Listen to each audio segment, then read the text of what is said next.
দিল্লির প্রাক্তন মুখ্যমন্ত্রী অরবিন্দ কেজরিওয়ালকে নির্দোষ ঘোষণা করলো আদালত। আদালত বলল কেজরিওয়ালের কোনো দোষ নাই, ক্লিন শিট দিয়েছে আদালত। বিনা দোষে কেজরিওয়ালকে 5 মাস বন্দি করে রেখেছে জেলের মধ্যে নরেন্দ্র মোদীর বিজেপি সিবিআই লাগিয়ে।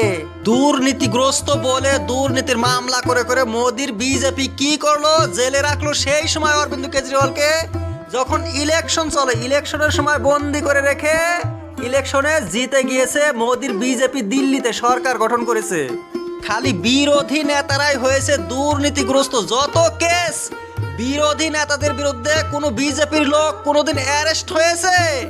র্যাপ কেস, মার্ডার কেস, মানহানির কেস, কমিউনালিজমের কেস, কত কেস রয়েছে বিজেপি নেতাদের বিরুদ্ধে।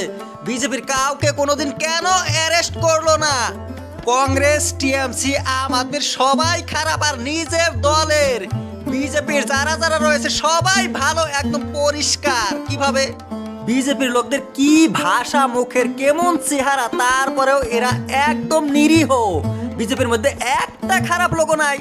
নিজের দলের লোকদের বিরুদ্ধে যতই কেস থাকুক পুলিশ এদেরকে চিনেই না। কথাটা কিন্তু খুব সহজেই বুঝতে পারে তারা, যাদের জ্ঞান আছে।